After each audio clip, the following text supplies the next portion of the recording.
Okay, I'm back. I've got my headphones in. I'm ready to go.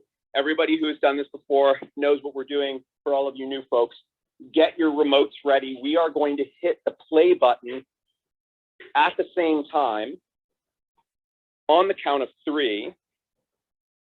1, 2, 3. My Alexa just told me that I'm having a severe thunderstorm warning until 1 o'clock in the morning. So we finally see Rory driving because we never saw her really drive her Dean's car. No, we haven't. That's true. Maybe she just got her license. She's always drove. She's She's a deer hunter. Yeah. Oh yeah, that's she drove. She drove to Yale. And the Christmas party. Drove the Jeep and got hit by a deer.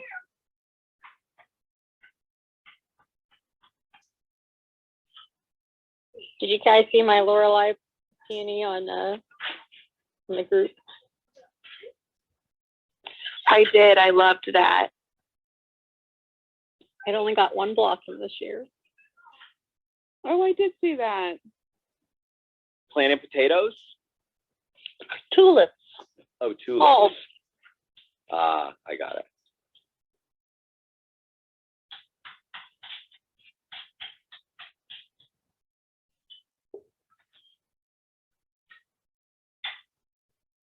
I love that color coming out of your yin yang. I know. My friends and I say that to each other.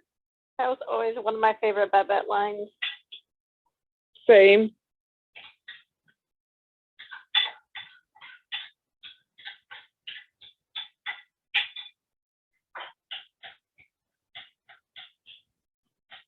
I had an orange shirt just like that when I was like 20, and I wish I still had it.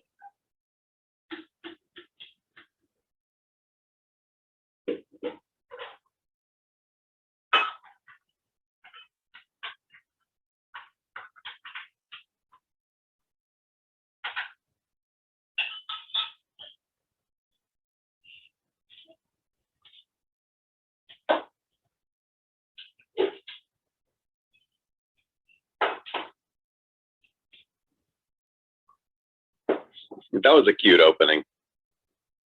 It's a good opening. I liked that one. It's cute. That was my gift on my tweet. That one stays with me. That's whenever I think of this, that's what I always think of, the tulips. Yeah. Yeah, and Babette.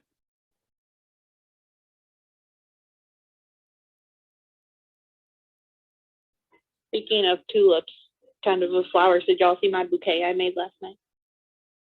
I did. It was so pretty. Very pretty.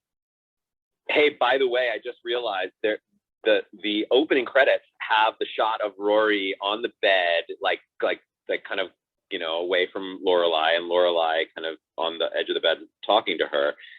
Do we know if that's the one from the unaired pilot or from the new one? Because I'm gonna have to look next time. Because you will have to see it. Does it have the little stove in the background?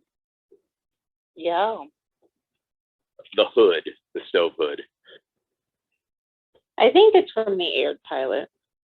Yeah, that's what I was going to guess. Otherwise, a lot of people would mention. That last shot isn't. Oh, wait. No, it's from the aired pilot. Yeah, it's from the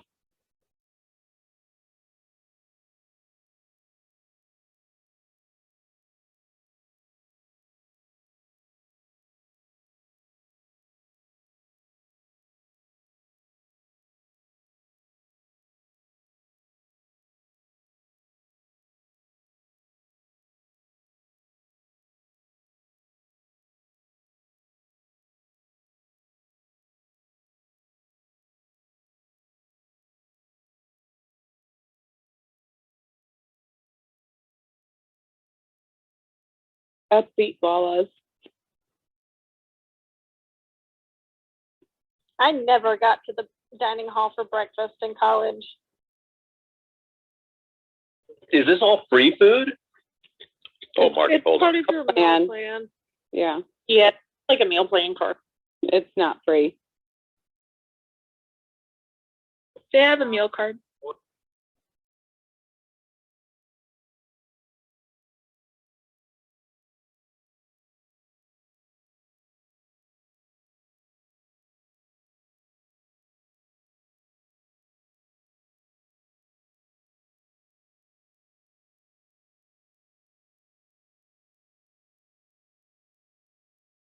I love Marty.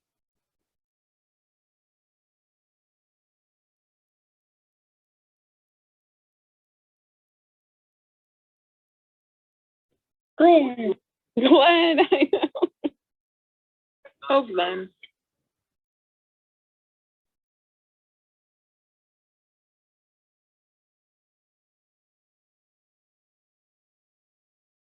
That's so creepy. Yeah. I may be a few seconds behind. The fact that she didn't even put shoes on, like, everybody can slip a pair of shoes on. Yeah, it's kind of gross to go in your slippers. It's not that bad.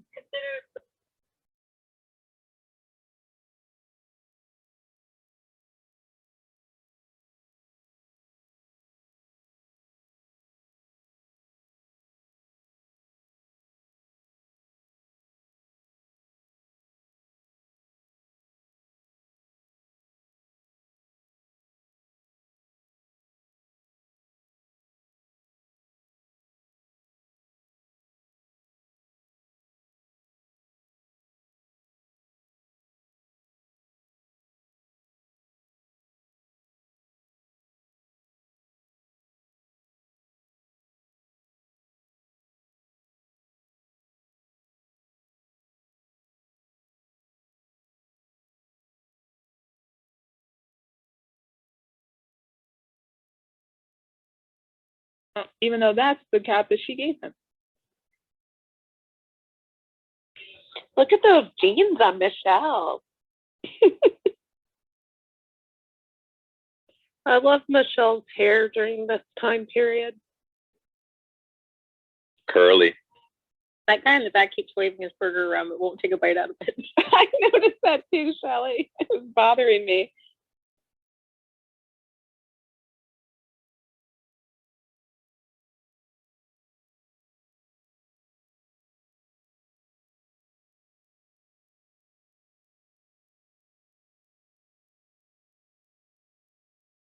Are you enjoying your cake, Steph? I am. It's delicious. Super jealous. Hey, chocolate cake right before the episode starts.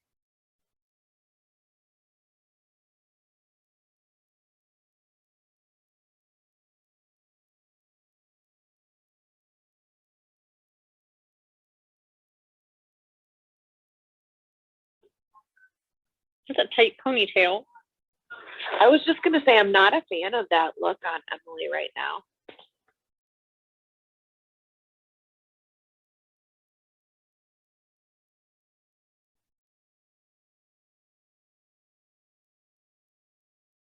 Never seen Emily Gilmore with a ponytail like that.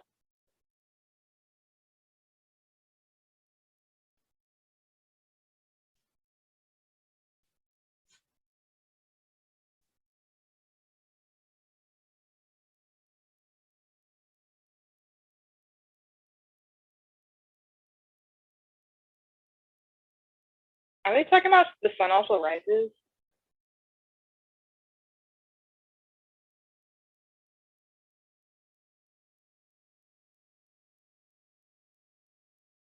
Oh, that's my friend David.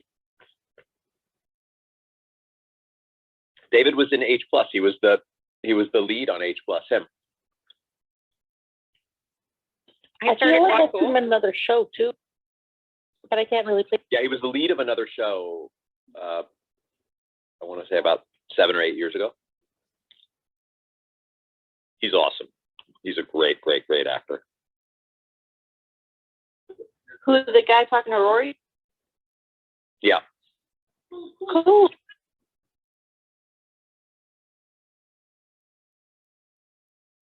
I wonder, does Trevor come back? Because I could, if I'd known about Trevor, I could talk to David about joining. Rory's so clueless. He's trying to ask her out. I know. John, do you really know? Just like not wanting to go out with him? Clueless. Can I just say Rory's style has gotten better? I agree. A lot less Chilton outfit. Right. I was gonna say she had a uniform. Has more. Relate to the doing laundry in the dorm. If you didn't sit there and babysit your laundry in my dorm, it would be in the trash or gone.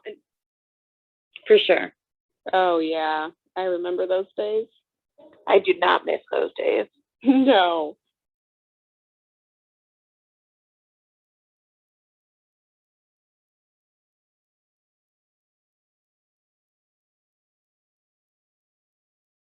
I feel so bad for Lane.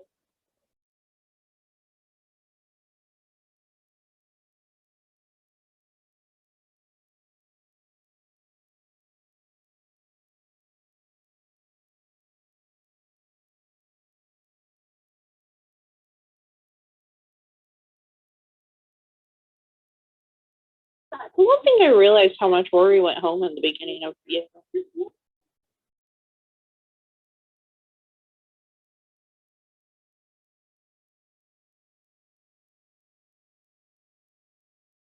I did that too at the beginning of college. I went home a lot in the beginning, and then it slowly waned off.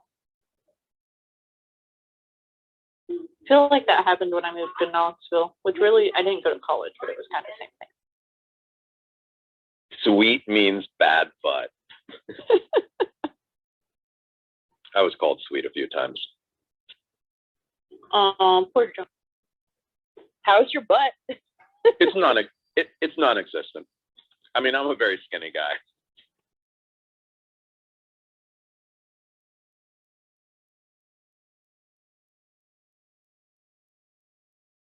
More squats, John, more squats.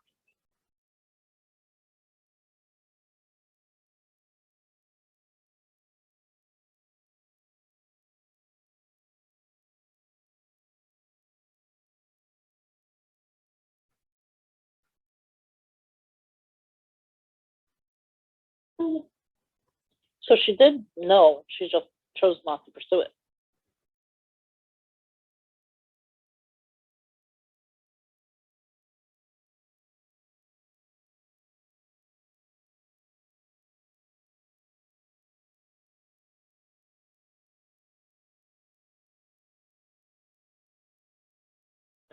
We forgot about Alex.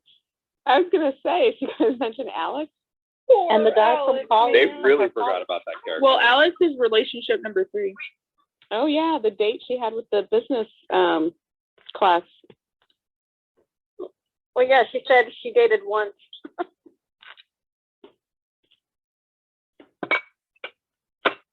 That's Tracy Lords, right? Yes, Tracy Yep. Lord. I remember her in Crybaby. I loved her. Oh yeah, she's fantastic. controversial. Okay. Controversial Yeah. Tracy Lord. That's right, on Gilmore Girls. Thanks for clearing it up.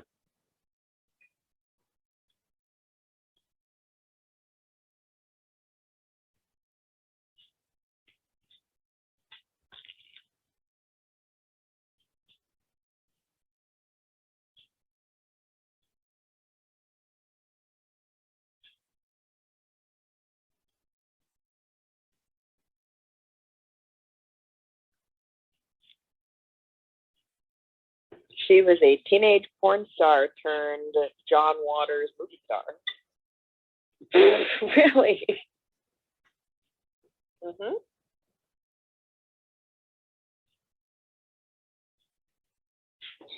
I want this outfit of Lorelai's.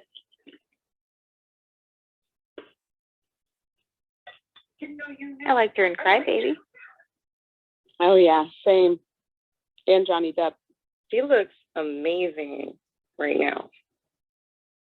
That Crybaby movie's so weird. I watched that recently, and it's weird. I haven't watched it as an adult. I hadn't either, and I showed it to my husband, and he's like, "This is bizarre." That's what's fun about it. John Waters. The McCain joke. Harsh.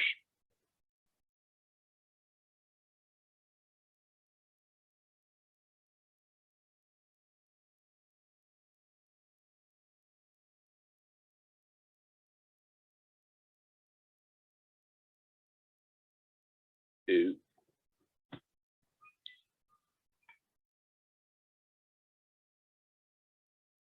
That's me when trying to flirt.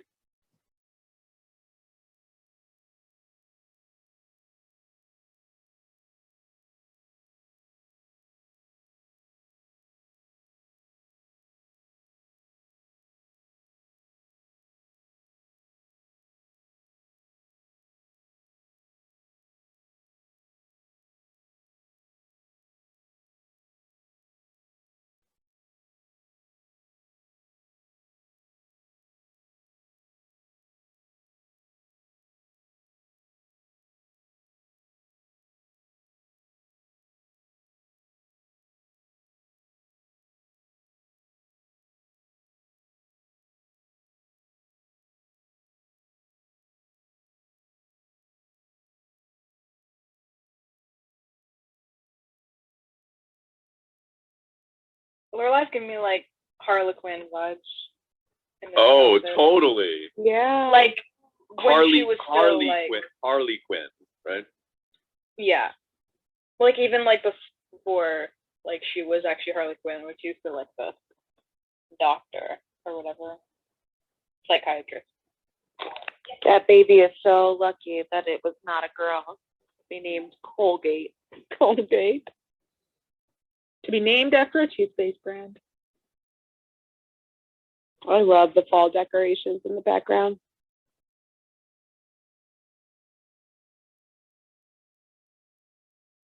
It's funny, those trees are all like just real green trees, and they just hung a few big patches of what looks like paper orange leaves. That's funny you said that because I literally thought they were just like fall decorations. I didn't realize they're supposed to be leaves. Yeah, because they don't Yeah. really like Well, that. some of them are decorations, but on those back trees, those are designed to be like the tree is. I mean, it's supposed to be a fall. Nice.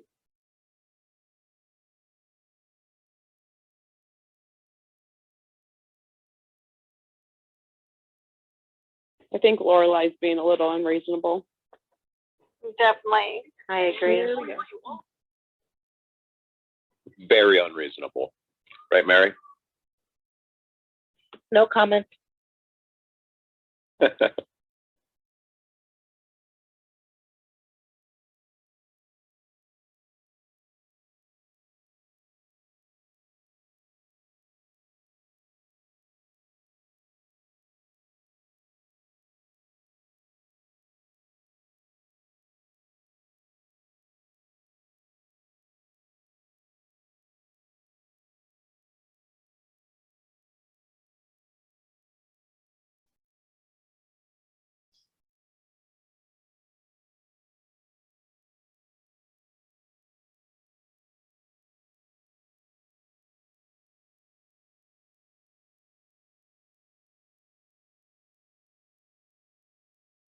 That's my favorite outfit she's wearing.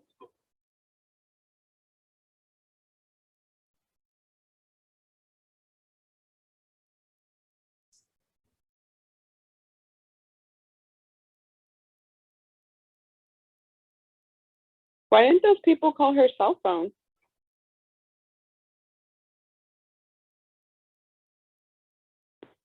Except he actually took the messages for her though. That's so sweet.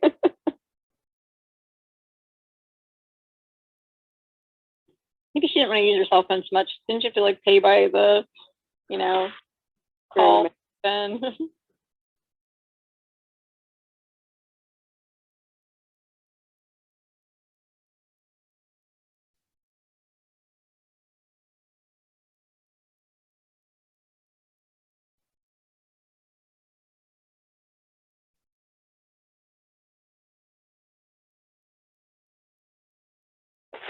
He is in just a delightful mood. I like that. Kathy Luke is kind of my favorite, though. I'm not gonna lie. This is definitely Nicole.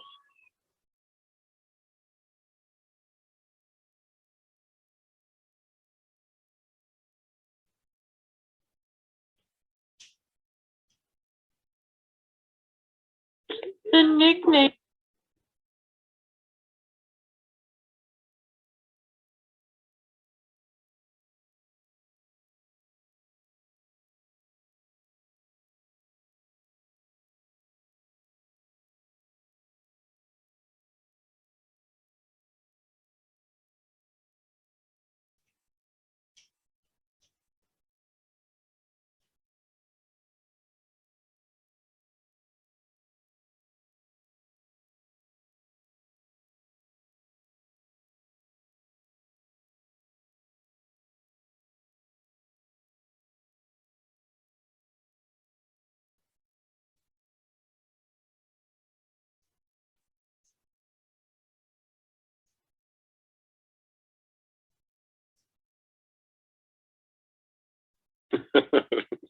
That's funny line.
This is one of my favorite songs, and I discovered it through the show.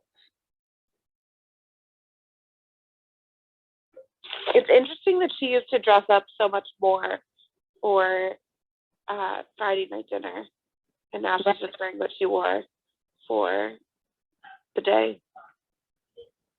Yeah, she would change clothes. They've gotten more comfortable with each.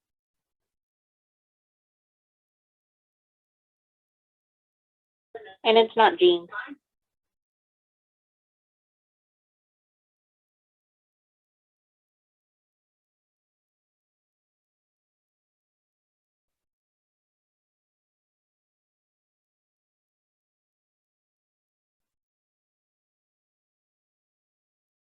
Emily, if you don't get your hand off my car, I swear this one.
Emily.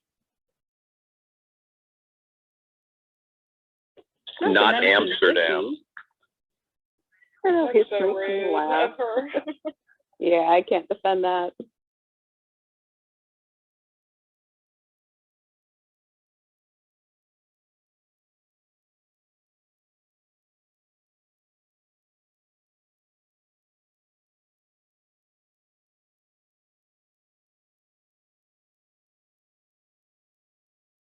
I want to know the answer to that. I like to think that she secretly watched it. Or the maid watches it. Yeah.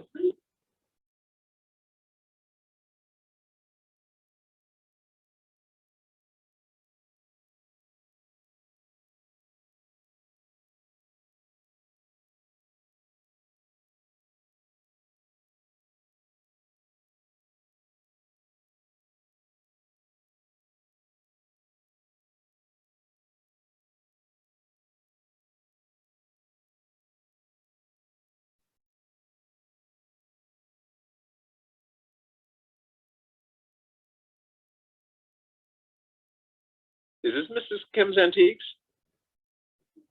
Yeah, I I don't believe think so. that looks like her kitchen though. Yeah. And the stairs. It's definitely Yeah. Mrs. I Kim's thought. Antiques. I mean, how many antique shops are there in this place? It's definitely, yeah. That's the kitchen. The stairs are around the corner.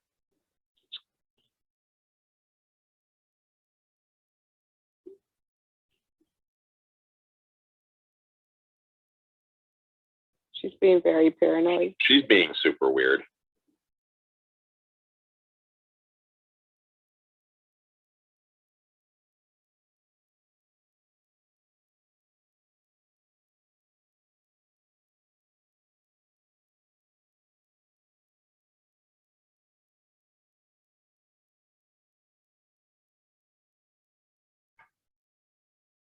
Definitely Mrs. Kim's.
What year was this season?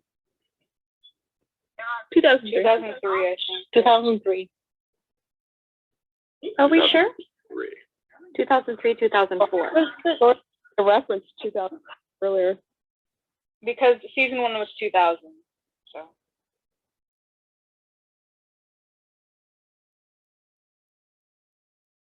I'll double check.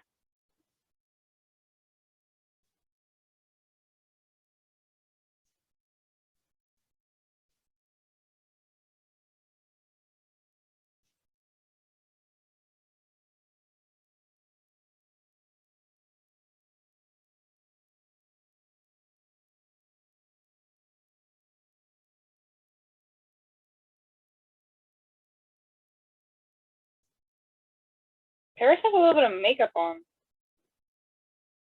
She looks really pretty.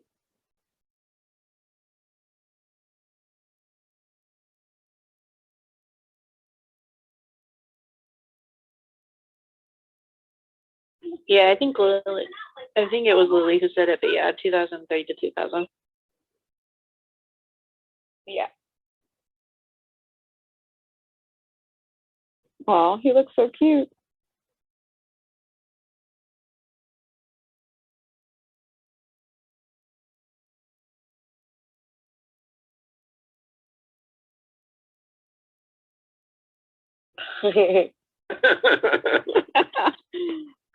I love this Tana character.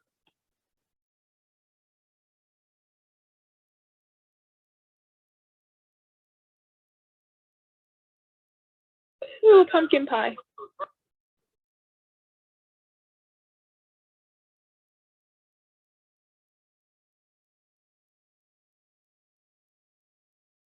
So much food.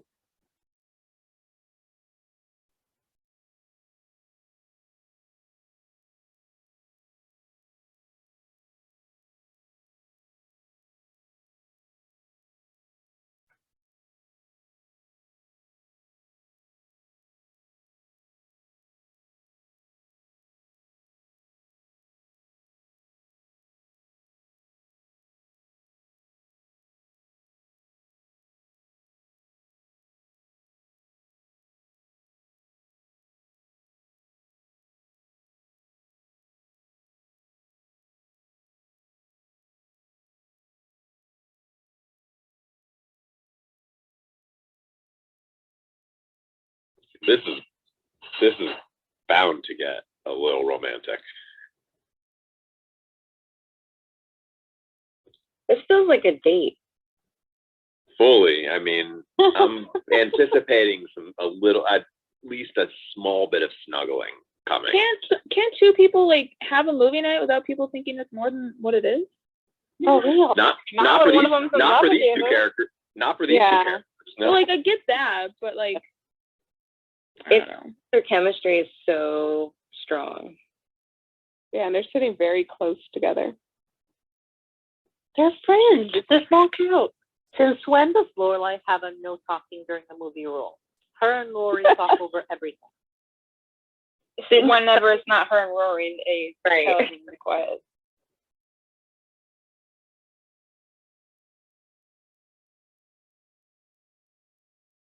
I like that she's doing this. No. I find it so funny that Luke has never seen the FBI warning.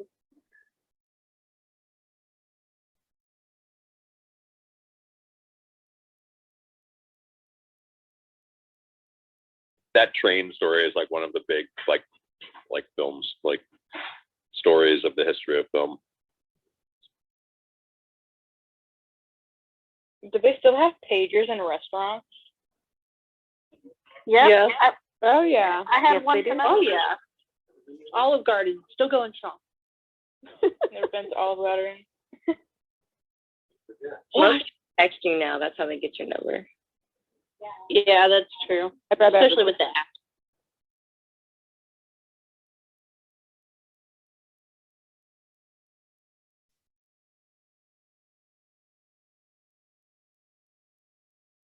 Another guy from Chicago. I was just about to say, quite the record she has.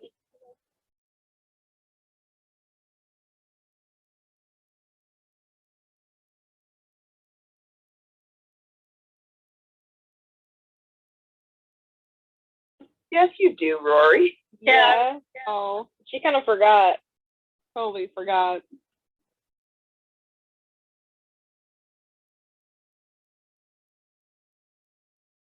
But none that she's seen like since she was born. You're in men.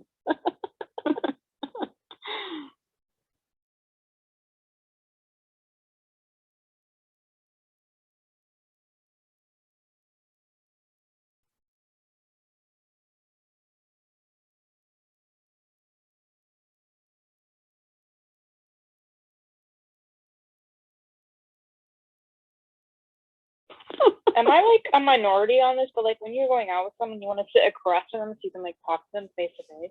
Oh yeah, unless yes, I'm you are actually right. dating them, I need my own space. Even if you are, like, I feel like it's just nicer so you can talk to them face to face and like you're not like right next to each other because then you have to like turn and it's awkward. No, I wouldn't want to sit my husband like that. I was gonna say, I That's a tell my good husband view. to go to the other side.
There you go, Mary.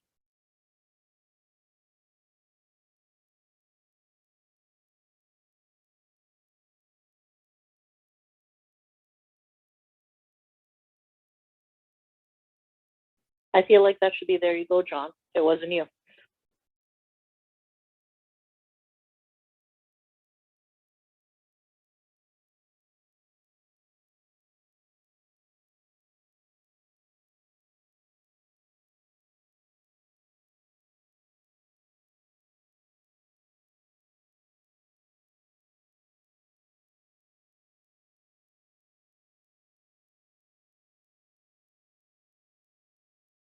Amen.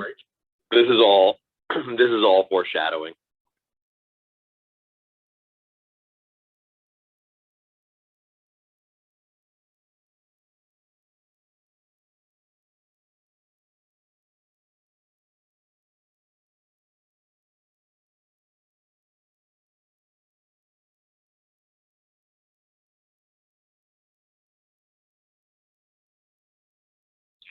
Why is he picking up? I don't get that. Maybe he thought it was Rory.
wonder why it's a big misunderstanding, though.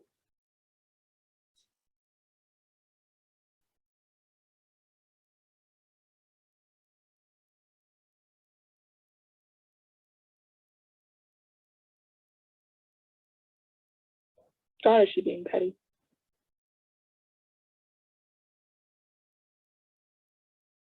This is really unfair to Natalie. Yeah, definitely. I mean, it's kind of on Emily. She knew what she was doing. Yeah, but Lorelai's being ridiculous. I'm on that. I'm on that side. They each have a I feel hand like being petty. I feel like all of these like Emily, Lorelai things. It's like which side am I on? You know, I have to sort of pick a side. Tonight I'm on Emily's side.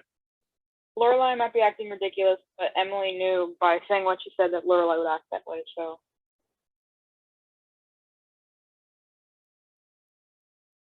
We didn't get any snuggling. Just Luke in the couch. I don't think I don't Luke's know why another you type of always person.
is that the Smiths? It is the Smith. Smiths. Awesome.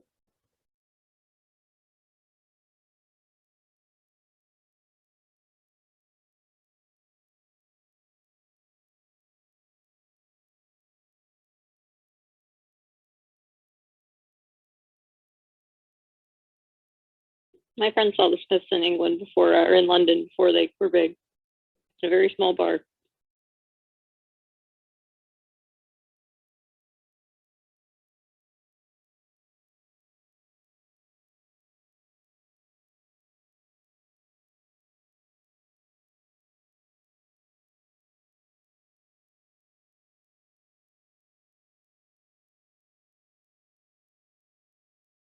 Oof.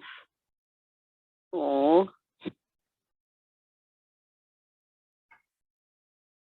Trust me, it's not fun getting rejected. Is it supposed to be that the guy is gay? No, just I don't wasn't think into her. so.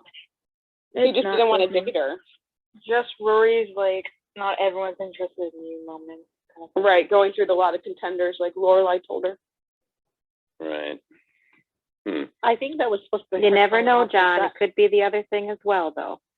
Well, I mean, Never know. the Smiths, Morrissey. I mean, I don't know. I think that was her What does the Smiths attempting have to do with the being gay? testing. Can you guys hear me? Everything. A lot of things, Tasha. A lot of things. Care to No, I mean, elaborate? it was just I'm trying to understand why would that guy? I mean, why would that guy not want to get some coffee in between classes? Maybe it's not that interested. Not everyone wants to date Rory Gilmore, okay? Yeah, I know, but I didn't. It didn't really strike me as like a full on. I don't know. Maybe she just found a friend that like Yeah, me. I don't know. I think if someone says, you want to get some coffee 5 seconds after meeting them, I would assume that was a date. I agree, Sabrina. Right. Couch. Oh, sorry. Sorry, everyone. We are opening the couch, and couch is open. Can I just check? Can you guys hear me? Yes. Yeah. Okay. Why wouldn't we? Because I was saying something about her testing her gut, and I wasn't sure if anybody had heard it. Did you guys hear me say Oh, that? I think- testing her gut. Yeah, like the idea of Luke's way is that if you feel it in your gut, then it works. So Right. she tested it out and it didn't work. Yeah, I guess that's what they were trying to do there. Seemed to, yeah. Yeah. That's my That last interpretation moment, as well. for whatever reason, didn't really sit right with me.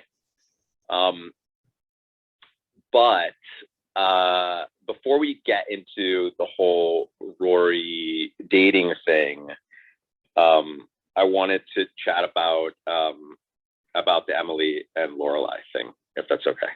The Emily, Lorelai, and Natalie thing. The Emily, Lorelai, and Natalie thing.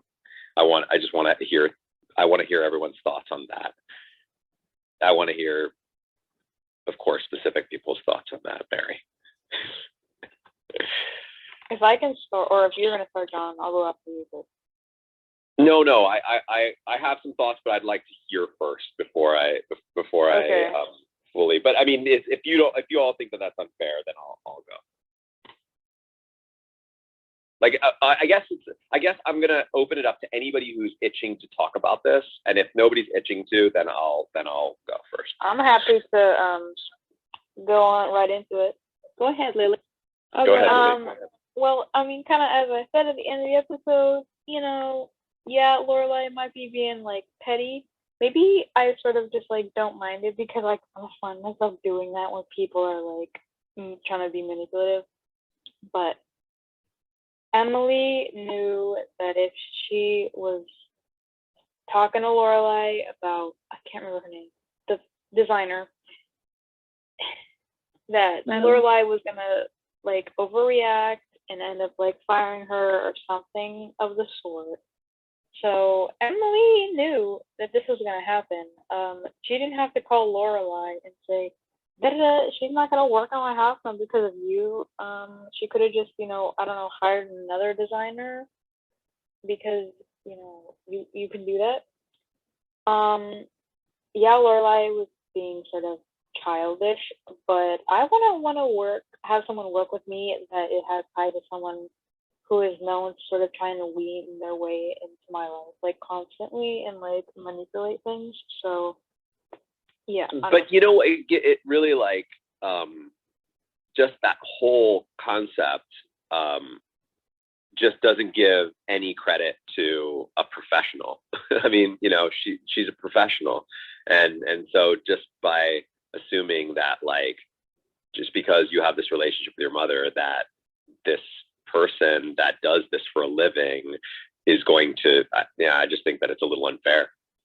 Emily has powers, and anyone who doesn't know her and like know how to go up against her, she milks out what she wants from them. I don't know. I I don't feel like that's a fair. I don't think that that's a fair way of viewing what's her name again? Natalie. Natalie. I don't think that's a fair way to assess that character because, I mean, Lorelai made Natalie feel like she couldn't work for Emily. I mean, I think that how horrible is that? Absolutely.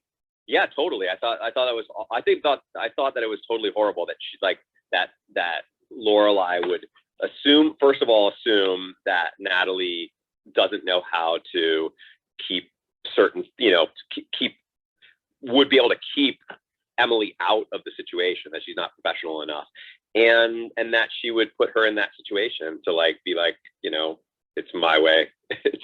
It's like you either don't work with my mom or you work with it. Just I don't know. It's definitely one of the Lorelai's low points for me, and I didn't have much problem with all of Emily's behavior because I felt like all of Emily's behavior was a reaction to all of that kind of stuff.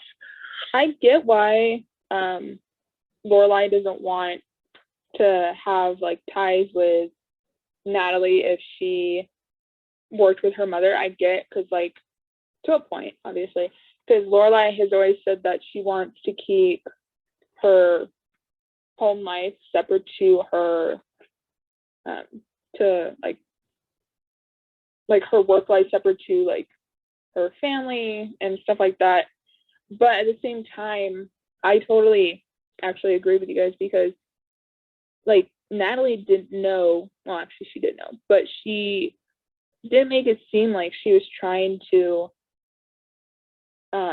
be like manipulative or sly or anything like that. She was actually very eager to do this project because she worked with Emily. So she kind of has like some sort of like leg up saying like, oh, like I did your mother's place, like maybe this will really work with us because then like we have like someone in common. And like Natalie like didn't know their relationship and how strained it is and things like that. So I feel like Lorelai could have just been like, yeah, like you worked with my mother, that's cool, like let's try to keep it as like professional as we can type thing.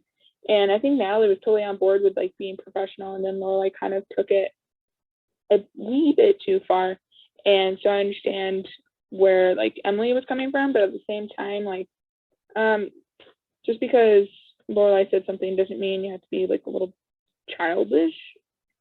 And I mean, I get Emily's upset, but at the same time, it's like there's a time and place to be petty, and that certainly was not it. Emily gets cranky, and that's what she does when she gets cranky. That's her behavior. I mean, and if it annoys you, then it will probably always annoy you. But if you look at the situation for what's happening here in the moment, like you have Lorelai. Oh no, I like, get it. You know, it's. I mean, Natalie's. That's her job. That's she's a professional, and so it's sort of to sort of bring all of your own family baggage into that and then place it on her as though she's going to, you know, act contrary to what she said. Oh yeah. Yeah, I mean, I just think that treating somebody like, you know, they're like it's not giving them the credit that they deserve for being a professional in a particular field. Oh yeah, Natalie was totally okay. Well, and then she tells Natalie that she has the job, and then when she's on the phone later with Lorelai or with Emily, she says, "Well, I'll just fire her." She's being completely unprofessional and just treating her just like disposed, and it's being completely unfair. And if Lorelai it's just putting Natalie in a bad spot, and it's unnecessary, I think. I don't know what she would tell Emily, and if it does cross lines, then you just address it and deal with it. But Natalie gives no indication that she's going to gossip or do anything that's unprofessional.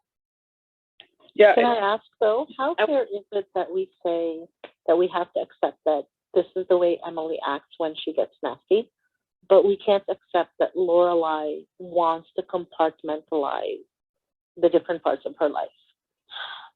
That is a good question. But here's the thing. I'm not saying this is the way she acts when she gets nasty. I'm saying this is the way she acts when she feels something from Lorelai.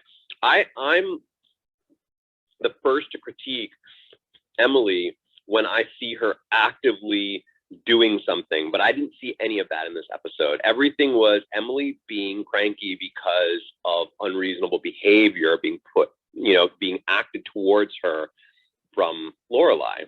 And Lorelai was like being the more active one in this relationship, doing things that I think were unreasonable. So to me, it's just about like which one of them is actively doing it. And I think that's the reason why I forgive that behavior in the same way that I would also forgive Lorelai's behavior if I felt like it was just a reaction to something that is happening to her in the moment. I know that I think your sort of broader thesis is that she is reacting to years and years of manipulation that her mother has been doing to her, and so she's super sensitive to it. Maybe, I don't know. But it's also affecting Suki. I'm just taking it episode to episode. I'm watching I'm seeing what's on the screen, and I can't help but get annoyed by the one who's like doing things that are contributing in that moment, doing things that are contributing to this relationship staying at this ridiculous stalemate. Yeah, I must say. I mean, yeah. Even Emily said, I pushed her a little bit and she told me. So, I mean. Well, because she'd worked with Emily before, and I'm sure Emily did not understand why all of a sudden she wasn't willing to work with her. But Lorelai's decisions in doing this with Natalie is not only affecting her mother, it affects her business partner because she's making decisions about the business on her personal relationship with her mother and letting it interfere with a designer they both liked until she found out that she knew Emily. It's stupid. So, in my opinion, that's stupid. That's actually how I feel about it. Like, I'm like the first person to defend Lorelai like 99% of the time, but I thought she was being really unreasonable, and especially because, you know, she's business partner with Suki. So yeah, I totally agree with that. It's unfair to Suki even for her to be, so against it. Yeah, I think it's crazy how, like, because I'm rewatching this with y'all at a different age now. I always watched this episode and would always laugh at the storyline because I thought it was so ridiculous. But I would always remember that I'd be a little upset when it would start to affect Suki and what they were doing for the end, which it was the whole time. But when I would start to see that Suki would start to get involved with it, and she's like, I've been pregnant. The whole world knows that I'm pregnant. You know, like that was when I was like, okay, Lorelai, let's kind of like loosen the fangs a bit. But I'm glad that we're talking about the storyline because then it gives me more of an understanding that this is a very serious storyline, even though every time I watch it, I just laugh because of how ridiculous it really is. Yeah. Also, hi, Carl. Hello, y'all. Sorry for being late. No worries. No apologies needed. Any other insights about all of that? I will say one thing, and I hear you guys all saying it's unfair that she's firing Natalie because of Emily and so on. But I honestly think that in terms of business arrangements, Emily's probably going to pay Natalie more. For sure. Maybe not though, because the end's a pretty big project, and I don't know. It'd be based on the But why can't? But what I don't understand is why can't Natalie be employed by both of them? Like, what is the problem there? Lorelai doesn't want it. Lorelai doesn't want her to work. Yeah, I know. I mean, and that to me, that just like that really doesn't give the Natalie character doesn't give a professional the credit that they deserve for like this is what I do. I can work with two people that are not friends or have this issue because my job has nothing to do with their relationship. Zero, nothing. But you know, and by placing that, the only person who's placing that on it is Lorelai. Yeah, but if she's paying, she's allowed to be annoyed and decide not wanting to work with her. I mean, it doesn't matter what anybody else thinks. I mean, I'm annoyed by her too, but I agree that she's allowed to do that. Oh, of course, I agree too. Yeah, I mean, you're not. I wouldn't say that Lorelai is not allowed to do that. Of course, she can do whatever she wants. She's a customer. Yeah. But it's annoying. I mean, I find it annoying. Yeah, of course. I really wish she would have just went ahead and ended the deal at the antique store, and that way she could have been employed by Emily still. Yeah, I was wondering about that too, John, about the fact that, you know, she chose Lorelai in the end over Emily. And I thought of it as, you know, Natalie kind of putting her namesake on a big project, while with Emily, it's just, oh, let's redo a room in my house. And like with the end, it's such a big project. So even if Lorelai would pay her less than Emily, it's like she thinks of it as like a big business move for her. Yeah, creatively. She didn't. She said she may never talk to Emily again. At that point, I think she thought the business with Emily was done. Mm-hmm. Yeah. Oh, by the way, Adriana, I like your new profile pic. I see the change. Lovely. Oh, thank you. I just got the draft comment at the beginning. Sorry, that's what sticks with me for this episode. Every time I think of it, I'm like, oh yeah, the draft. Oh, that's what you meant about the draft. I was I was like, there's a breeze. I need to move my space. Got it. Oh, well, that's a joke that no one who has not watched this episode would ever get. I know, so it can't count as a spoiler. It can't count as a spoiler, but I felt really dumb in the moment, and I have to. Oh, I'm sorry, I didn't hear that. But by the way, I made it when you were gone. I didn't expect you to hear it. I'm kidding. If it makes you feel better, I have seen this episode, and it still took me like 5 minutes to realize what she was saying. Right. Yeah, I forgot that this was that episode, and I'm like, what is she talking about? Are we supposed to like get off the couch and like let somebody else up, or?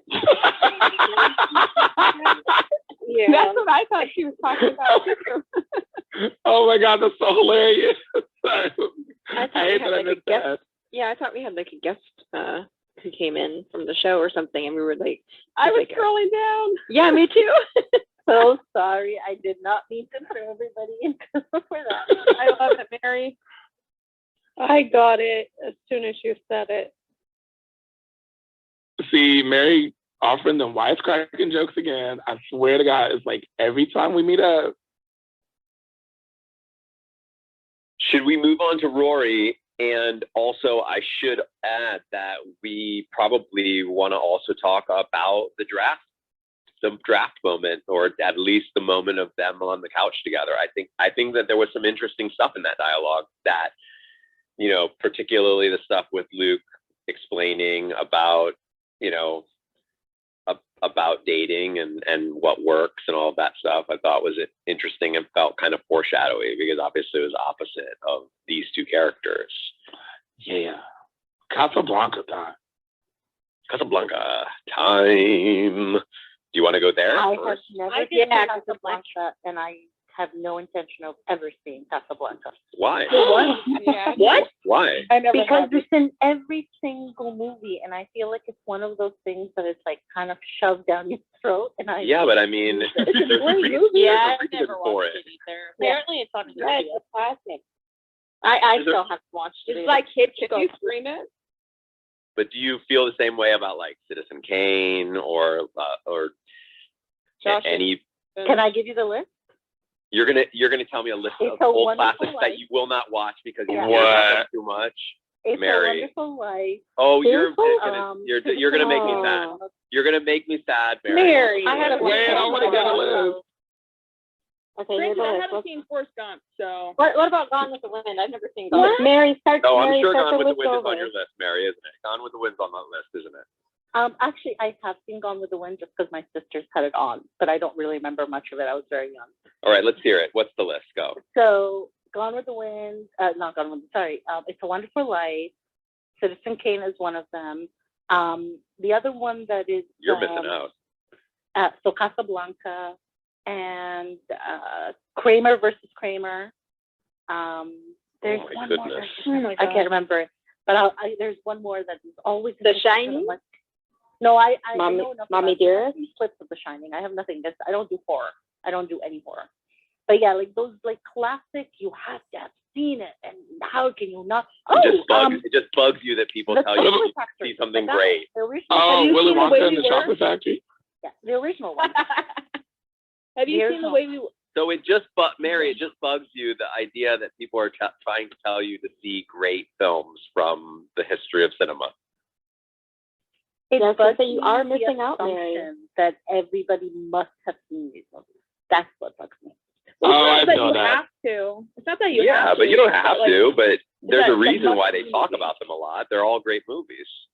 Yeah, I mean, once you see them, you are like, oh, that's why. And you might not like them, but that's the reason. Especially, Yeah. I think especially Citizen Kane, because Citizen Kane is one of these movies that were like, you hear about it, it's like, oh, one of the greatest films of all time. You have to see it. It truly is as impressive now, after all these years. It really is as impressive as people make it out to sound. I mean, there's a reason why it's a cliche to say that Citizen Kane is such a great movie and you need to see it, because it really truly is that great. I mean, there's like there's like interview sequences, like where the actors are like doing stuff that we now like, you know, associate with like shows like The Office. You know, they're doing it in Citizen Kane. I mean, it's amazing. It's amazing. Okay, wait, Mary. I have a question for Mary, and then I'm gonna. I did not need to turn this into. No, Mary, you're fine. You're fine. Because I'm like in the same boat as you. Because of what you're saying, I'm in that same boat. Because when I was growing up, people would tell me to watch all these movies. Now, they weren't the old classics that we're talking about. Because I mean, a lot of people that I was around, they were talking about like what to watch at that time. So like stuff that was popping. I don't even remember the movies. Literally, because they weren't like classics. They were just random movies that people said to watch during like the 2000s, the late 90s, and the 2010s. And I was like, no, thank you.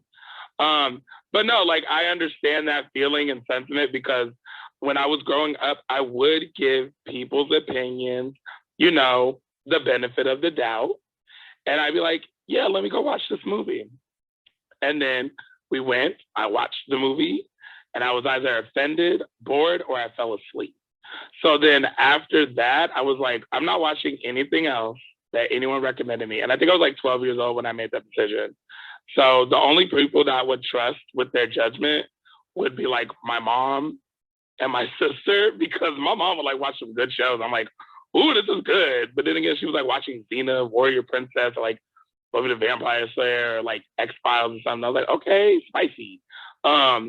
But then people would recommend me TV shows and movies. I was like, that's offensive.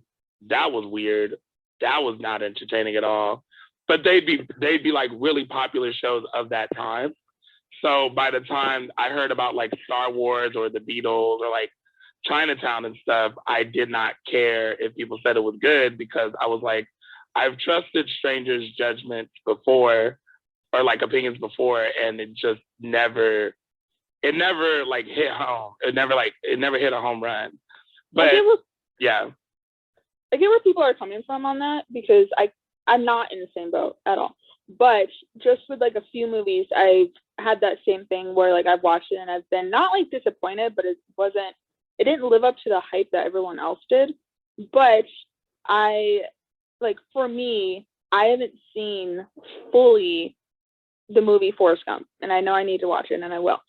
And I don't know, like I haven't seen all of Captain America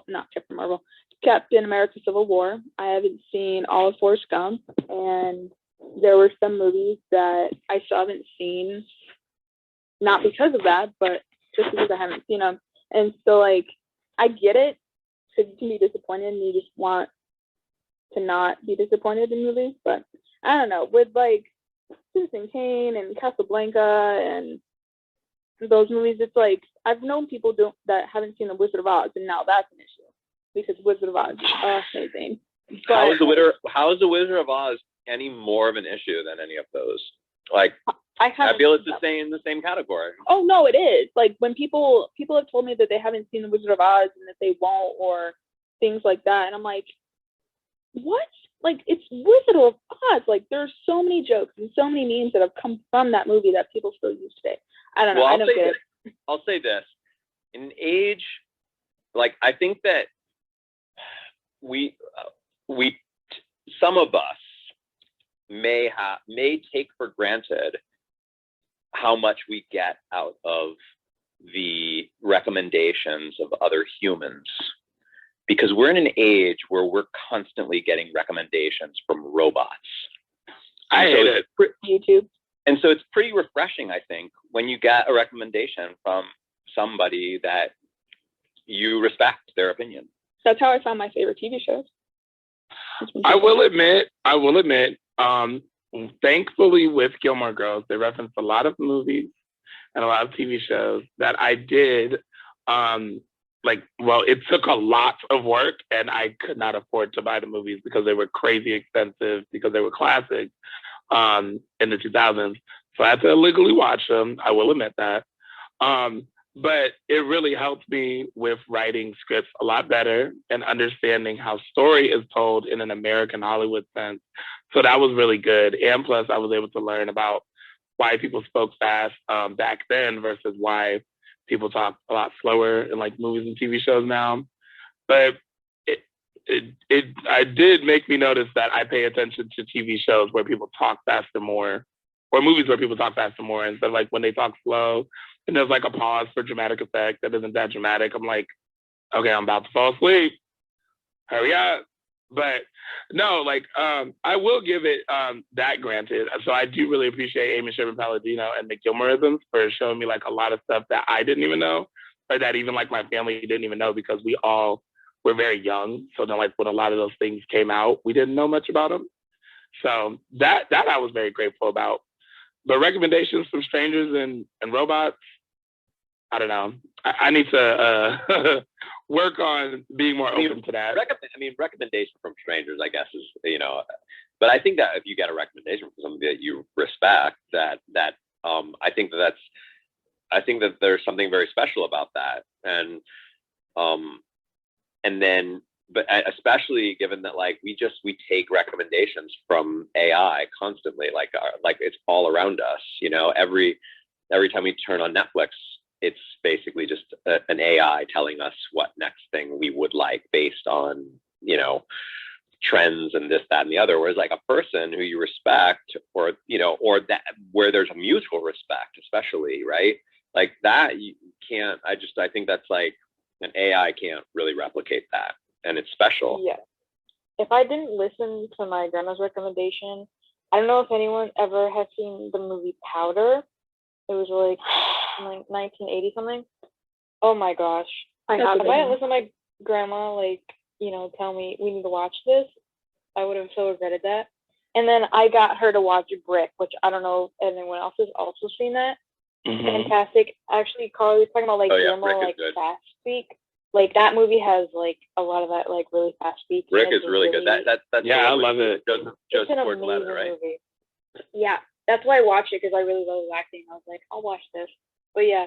And by the way, I think that I also think that it's totally okay to get a recommendation from somebody whom you have respect for, there's mutual respect, and the movie's not, you don't like it, like I think that that's okay. That's part of, I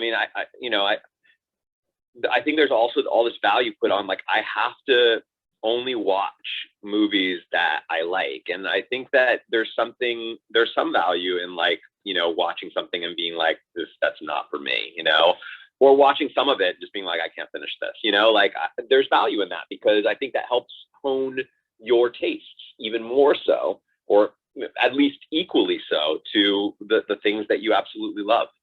Can I share something kind of funny based on recommendations? And then we should probably talk about Luke and Lorelai. But I just wanted to say, when I was growing up and I decided, okay, people stop recommending me things, I'm only going to listen to my mom. Whenever I strayed from my mom's recommendation, it was because a commercial was on and the music slapped. I don't know if y'all remember this, but there was this one video game. You said, and the music slapped. The music slapped on the commercial, correct? Yes. I would like to say there's this one video game that I played called Kingdom Hearts, and the biggest reason why I love Kingdom Hearts. I love Kingdom Hearts. I love it. Literally because of Utada Hikaru singing "Simple and Clean," and I'm telling you, wow. That song, to this day, that's like a top tier 2000 song. That's up there with 1,000 Miles by Vanessa Carlton to me. That was a really, really good song, because I got into a franchise that I was like, all right. I played a game, but I wanted to listen to the song again. So I literally joined like a whole video game, like franchise and fandom, because of a song. And that same thing also happened with me watching Grey's Anatomy in 2005. It was like there was a good song on for like the promo for the pilot episode, and I started watching Grey's Anatomy for that. Was it Snow Patrol?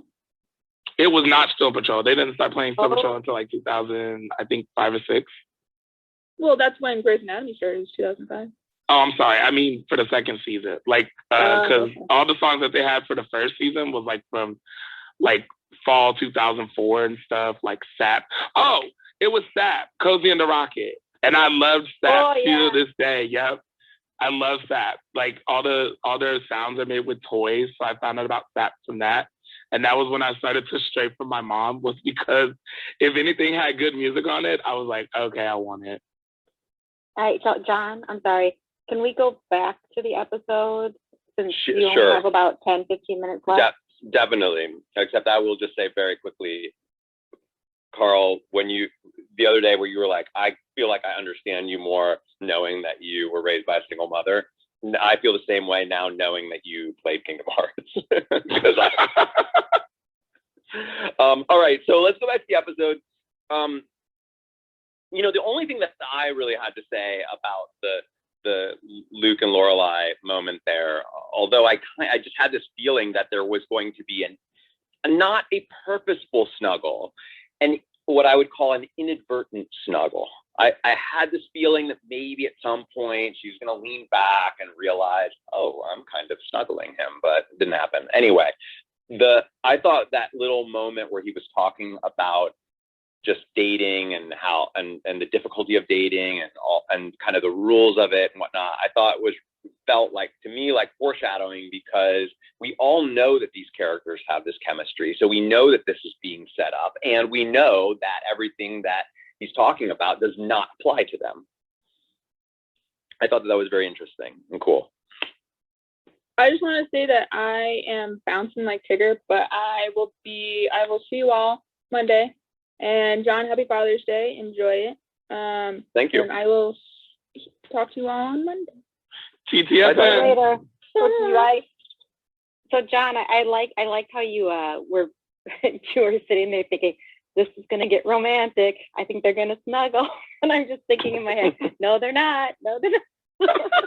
But like I said, I didn't think it was going to get I didn't think that we were going to be getting the Luke and Lorelai relationship begin here. I thought it was going to be what I'm calling an inadvertent snuggle, like that she was going to lean back and he happens to be a little close, and then he's like maybe a little uncomfortable, but like doesn't really want to push her away, and it's like officially the first little snuggle, and then we were going to hear la la la la.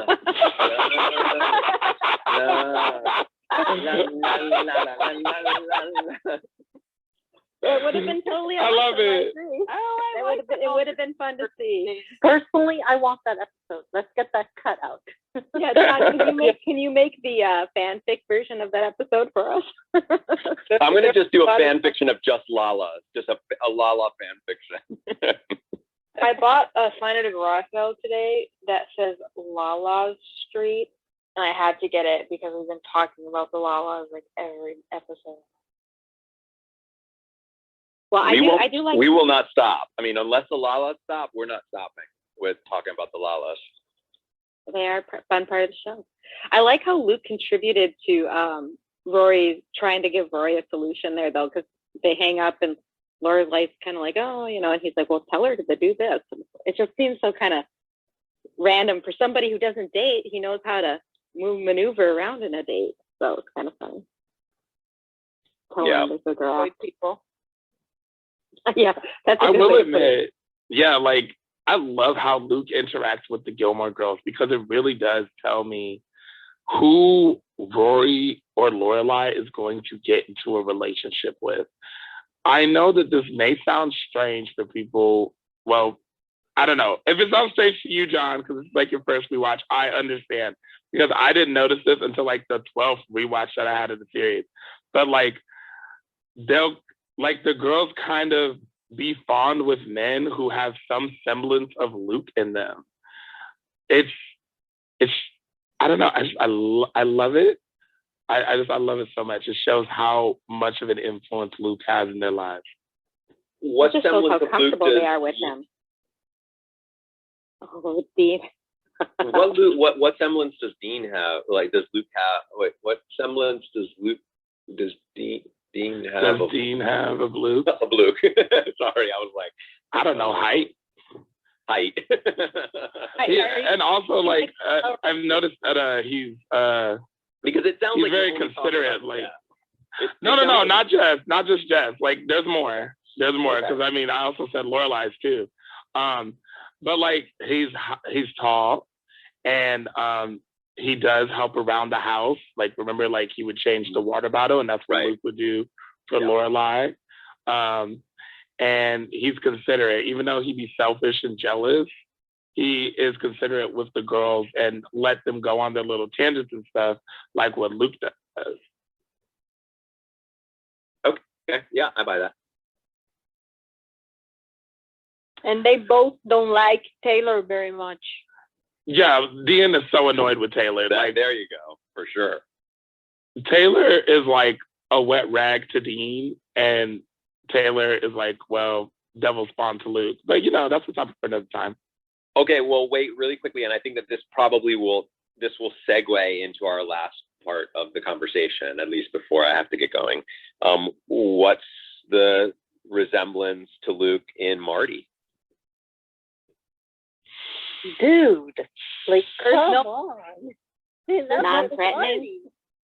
He's non-threatening. There for you, and just kind of, you know, you can rely on him, and you're late for breakfast, and of course he's there, and of course, you know, I don't know, just kind of there. Not creepy. Oh, well, maybe, yeah. Marty, I like Marty, but he has more of a semblance. By the way, please, Kirk by to the me. way, I should have prefaced that with, please base it off of what we've seen so far. Oh, I'm going off of what we've seen so far. Like, right now, we've seen a naked guy in the hall. Mm-hmm. We've seen a quiet guy in her class. Kirk. And then we've seen this scene here in the cafeteria. Okay, but John, do you notice how Rory talked to Marty after he, like, quote unquote, embarrassed her by showing her around to, like, his group of friends? It was kind of like how she would talk to Kirk. I didn't notice that. Well, Marty, to me, has, like, more of a semblance to Kirk than Luke. Yeah, but in the cafeteria, she was literally in her pajamas and bunny slippers. I would have not even stopped to talk to him. I just would have gotten my food and been like, hey, I'm in my pajamas. I'm out of here. Right. Like, or whatever. I don't understand why that would be embarrassing. If you went into the kitchen to get into the cafeteria to get your food in your pajamas, is it really that big a deal to just stop and talk to somebody in your pajamas? Yeah, no. Like, you can kind of sneak in and get food and then sneak out. But if your friend's like, hey, come meet my friend, that's embarrassing. Because it's your first impression meeting people, too. People go to Walmart and all kinds of stores in their pajamas. Smelling like a dog. Type of Walmart pajama people, though. I mean, the pandemic has turned me into just basically perpetual pajamas. Yeah, I remember when kids would go to school in their pajamas, like in the early 2000s. So it's kind of weird. They were allowed to do that? That's crazy. Yeah. Remember that? In public school, yeah, sure. I don't think Rory would do that, though. Wait, how do we feel about the date for Rory? Oh, that guy is terrible. I know he's your friend, John, and everything, but what a horrible guy. A horrible guy as a horrible character, or a horrible? Nah, yeah, horrible character. The character. Okay, I was gonna say. The actor, you know, I was gonna the say, actor Adriana, is he's a fine. very, very, very nice guy, and a very. But yeah, no, the character. I mean, yeah, of course, the character is totally pretty. A nag. Yeah. You know who he reminds me of? He reminds me of that Chilton dad that wanted to be with Lorelai. Lorelai was like, no. No. Oh my gosh, yes. Yeah, his name is nice, David Rogers. He actually popped into my Instagram live like weeks ago, maybe, or I guess even months ago, or back when we were first starting. I think when we were still in season 1. I remember and he was like, seeing him. Yeah, and he was like, what is this? And I was like, oh, hey, David. Yeah, I'm just doing this Gilmore Girls watch. And he's like, oh, I was in Gilmore Girls. And I was like, oh shoot, man, you should join us. And he said he would, but I didn't know when his episode was coming, so I would have invited him. And then Don't tell him what I say. No, I'm kidding. no, I'm sure he would agree with you. He probably understood that the character was an awful character. But he's Isn't it like Trevor too? Like, Trevor. Yeah, I mean, you name a character Trevor, and like, you know, you're like doing 2000s Chad. yeah, you're doing something specific. Yeah, he was in H+. He was in my Warner sci-fi project. He was the lead of that. Which we should all watch. I thought it He's was amazing. fun. Oh yeah, let's watch that. I had a quick question. Another reason why I was asking about what year was this is because in 2004 I did a short film and Liza is in it. I asked her if she would play a small role in it, and she agreed. And so I'm trying to figure out where the season is, like if we're there in 2004 yet, where and would I know her well enough to feel comfortable approaching her and asking her if she would do that. I remember when I asked her, she was like, yeah, no problem, you know, and I got the sense that we kind of at that point kind of knew each other a bit. So I'm also trying to remember where it was she and I would have become friendly enough that I would want to ask her to play a role in my short film. And it I would have had to have been around this time because I was already on the show. So I would have had a way of seeing her and talking to her and whatnot, but before the film, because the film was in 2004. So where can we see your short film? It's nowhere now. I took it offline. It used to be online years ago, but I took it offline. It might still be on my Vimeo in my Vimeo is private now, but like I might still have it uploaded to Vimeo. I could unlock it and send you all a link for anybody who wants to see it. It's actually written. It was written by Jessica Goldberg, who I don't know if you know who that is, but she's a writer and she's a showrunner. She writes that show, The Path. You know the show, The Path? No, I don't know. No. Pinkman in it? Yes. Pinkman, yeah. His name is not Pinkman, but yeah. No, I think it's real name. Yeah. Yes. He's the lead. He's the lead in it, or one of the leads in it, and it's about like I think some sort of like a commune or something, or Yeah. But she wrote that. She's an incredible writer, and I think I might have mentioned this in Mary's like show business chat. Jessica is like a large part of my career happening because she was a playwright before she went into television, and I was in a play of hers, and me being in that play was partly responsible, was part of why I got cast on Gilmore Girls, because remember the casting director came to see that play. That was Jessica's play, and Jessica was like this really, you know, hot up and coming playwright, like on the national scene, and she's brilliant. She's like writes really gritty new American theater. I hope she still does. Like now she's, you know, she's showrunner.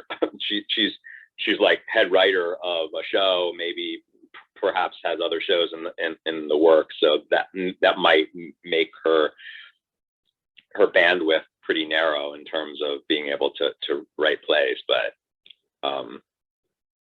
I do hope she's still doing that. I haven't talked to her in a while because she's just brilliant. If you can get a hold of any of her plays, like I'm sure you can find them, you can buy them online. From somewhere probably sells them. There's a play called Refuge, which is the play that I first met her on, that I was in, that we became friends on. That's like that was her big play that made her, that kind of like gave her reputation in the theater world. And she actually turned it into a movie with Kristen Ritter. Kristen Ritter, is that her name? Yeah.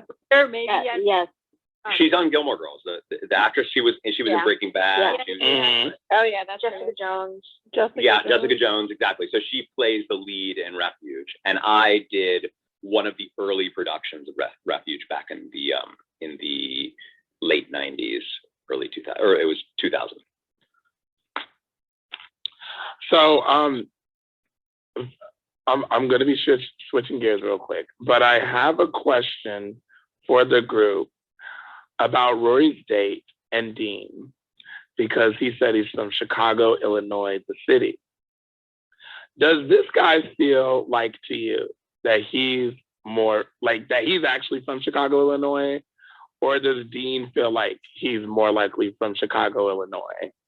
Because I get the sense that the guy that Rory went on a date with is from the city of Chicago, Illinois, like a very bougie part of it.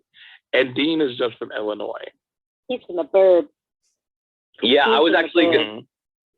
I lived in Chicago I'm sure Regina could answer this question better than I, but I lived in Chicago for most of the 90s, and I lived in Chicago proper, like in the city, not downtown, but like in what would be considered Chicago. A lot of people say they're from Chicago, not really from Chicago. They're from like outlying burbs of Chicago, like Regina, for example, who says she's from Chicago, but then will admit like I'm actually from the suburbs. There are some suburbs of Chicago that are real upper crust, like really like, and they're small towns. They kind of have a little bit of a Stars Hollow-y feel. They've got a main street and just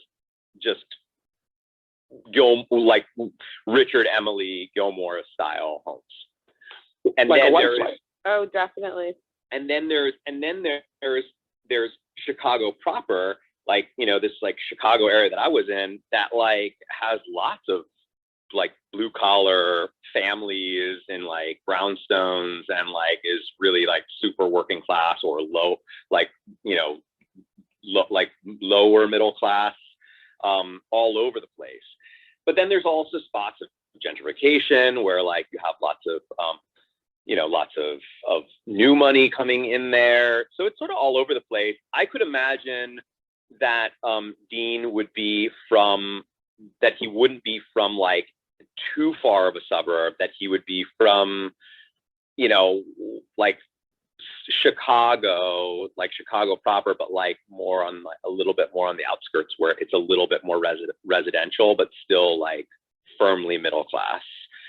And I would imagine this guy saying he's from Chicago, but he's actually from like one of these like really wealthy suburbs outside of Chicago. I totally agree. I was born and raised in Chicago, in the city, and this guy totally feels like a suburb, just the way he says and how he talks completely. Yeah. That upper class Chicago. Dean said what his parents did, and I thought his dad was just like a mechanic, and wasn't his mom just she was a transcript or something for a hospital or something. I thought that they just had pretty, maybe not even middle class jobs. John, are you eating a salad? So wait, there we go. Quiz question: what did I eat for dinner tonight? And wait, before you answer, quickly think. That sounds like a carrot. You could probably figure this out if you use deductive reasoning. A salad? Don't I say you always eat a salad? I say that I often eat a salad. It sounds crunchier though than a salad. Like it sounds like a carrot. Carrots and chips and hummus. It's a carrot. I said that first. I eat. So you all know that I hosted a little gathering here today. Are you eating the charcuterie board? I'm eating like a bunch of the leftover food from today. He's eating the charcuterie board. You know what? I'm not mad. I do it too. All right. I have a question before. Yep. Clues.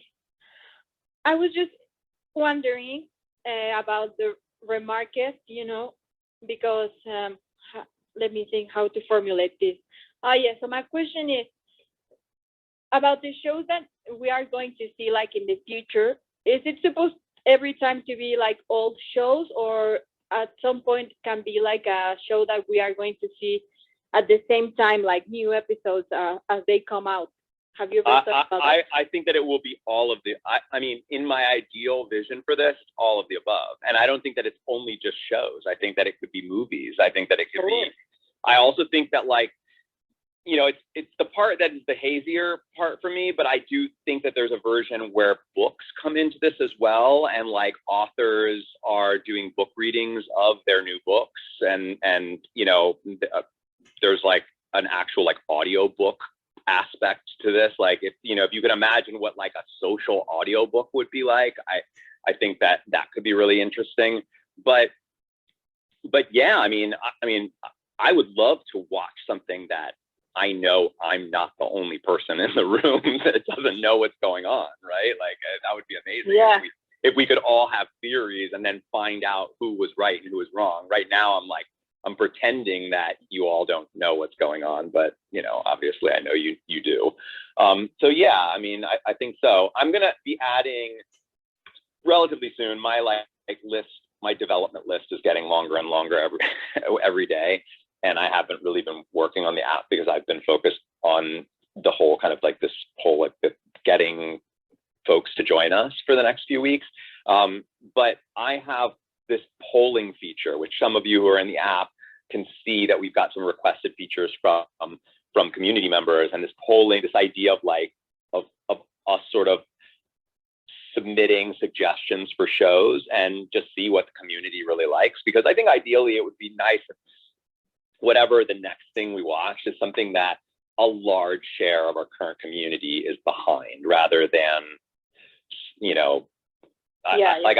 I think eventually the community might start to fragment a bit, right? Which I think is okay, right? Like you'll have a little group saying, we're going to be watching this, like Firefly. And then another group's like, well, I want to watch Maisel. And, and then we'll have those, and that's okay too, right? Like those will be like little sub-communities that will grow, in tandem. And that's to me, like where Remarcus will really start to grow into like a young adult. I keep saying like Remarcus is a toddler right now. It's like, it's a baby. We're here and we're nurturing it, but eventually it will do that. But for this next one, it would be really nice if, our current community came to some, I mean, I know it won't be 100% consensus, but something that like, we get a sense that like a large portion of our community is excited about something else. And I'm totally open to whatever that would be. But we're still a ways away from finishing this. And by the way, something else that I want to mention, something that I've been thinking a lot about, and it's partly personal, but also this does tie into some of the ideas that I have for Marcus over the next couple of months in regards to all of the kind of game stuff that I'm bringing in, like the currency and mementos and whatnot. But I think that I'm going to be reducing our weekends to just mornings, which will probably still continue to be double features at the very least, but that we won't have evening episodes on our weekends. And my rationale is this, because as we start getting into like earning, like an earning system and how some of that plays into the larger Remarcus project of reserving your spot on couches and RSVPing to events, and then of course some of the like fun stuff that I'm going to be doing, like like auctioning off tchotchke, that we're going to be using this currency as our auction money. I've been thinking like the international folks are kind of at a huge disadvantage because they only really get 2 days, and the North American folks get currently 11 opportunities to be with us. And so that's part of my reasoning, but also, it would free up my weekend nights to spend a little bit more time with Babsy and my daughter. And life's getting back to a little bit of a new normal. So I think that's, yeah. I mean, look, that's still 5 weekdays of 7 p.m. and then 4 episodes on the weekends, or unless there's like something that has to happen, I can only do 1. But really, like, that's 2 morning episodes on Saturday, 2 on Sunday, and then 5 for the rest of the week, which I think is pretty cool still. But what it will very also generous, John. But what I will say is that also extends our calendar. That means that we definitely will be going into September with this. And I think that that's also cool because, just, prolongs this ride. Hey, John, do you have a cat scratch hint? I was just gonna. Yeah, cat scratch hint. You're wasting your time if you think that the 4 words are Amy's 4 words. All right, I'm gonna head out. Okay, John. Okay. You're like, I would just like to say, John. Well, by the way, the cat scratch is not for a while, so I've got plenty of days ahead that you'll get little tidbits here and there. Oh my gosh! But also, I do not want suddenly everybody to get it. Like I want, if you're feeling confident.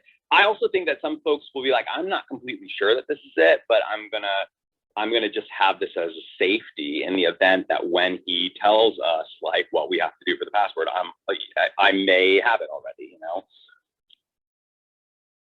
And by the way, that might also be a hint. What's up, Carl? Oh, I was just gonna ask if you talked about Paris versus Janet, but I probably missed that part. We didn't talk about Paris versus No, we Janet. spent the time talking our movies, Carl. My bad. No, all of us. No, we can't do that. That's. I think that's part of our night. Like we're. No, but I mean, we didn't get to them because we didn't get to them. But we didn't get to them. We didn't get to them. Janet she's not really quite as sticky to me as the Tana character. That character is just a lot of fun. She said, No. I forgot. What's the word of the thing that Paris says to Janet? You're on what? What's the thing that athletes? Oh, fuck! I'm just saying. Steroids. Steroids. You're on steroids. Yeah. Okay. So here's the thing. You know what I noticed? This is real quick, and then you can go, John, whenever you feel free. But I would just say, when Paris was trying to get at Janet and say that everything that Janet was doing was wrong, Janet was like, hold on, wait a minute, but then you do this, and then you do this, and then you also do this. And I didn't notice it until this rewatch, but Paris was like crumbling, like right there. I kind of saw like her shoulders were going down, like her posture was changing kind of fast. And I was like, whoa, wait a minute. And then that's when she was like, you're on steroids. I'm going to race you. Like when she got really ridiculous, I mean, she was already being ridiculous before, but oh my God, I didn't notice that till this rewatch. Paris, up until this season, has always, to me, felt like a volatile and slightly dangerous character who, when she gets vulnerable, is like, really beautiful, yeah. And now she feels like not at all dangerous at all, and really looks like she could fall apart at any moment, which is, I don't have any problem with it. I'm just saying it's a huge 180 on that character, even though she still has the Paris Geller idiosyncrasies and her behavior and mannerisms are all kind of that. Like the core of the character feels different. 100%. Yeah. All right, I'm gonna head out. Oh wait, let me make everybody moderator. What am I doing here? What am I doing here? I will go too because I have to take a shower. But I love you, everyone, and see you on Monday. Sounds great. Night, Adriana. Night, Adriana. Bye. Have a great Father's Day, John. Thank you very much. I'm excited. We're gonna watch this fatherhood movie. So I'm gonna Father's Day is gonna be a lot of tears. I'm imagining. Oh, that's good. I know you said you were looking forward to it. Yeah, I'm really Hey, excited. John, she was talking about Mythic Quest yesterday when he actually came to speak with us. And Diana started watching it as a result. I know. I was actually DMing with Diana, and she said that she was watching it. You're liking it, right, Diana? It's so funny. It's so great. And I have a friend who works for Microsoft, and then he worked for Xbox, and now he works for Oculus. And I was like, please tell me you're watching this.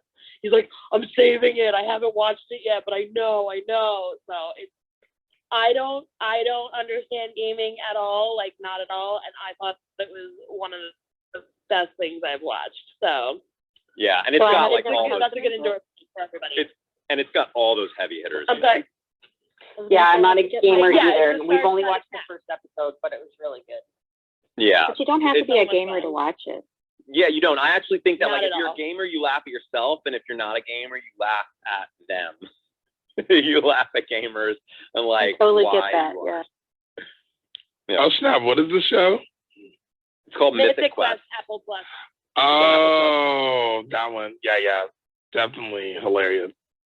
Also, another one that I recommend, for those taking recommendations, Ted Lasso, which is also on Apple Plus. Diana, have you seen it? Oh yeah, no, of course, I love it. It's it's a classic fish out of water story. It's a great trope. It's hilarious. It's touching. It's all the things.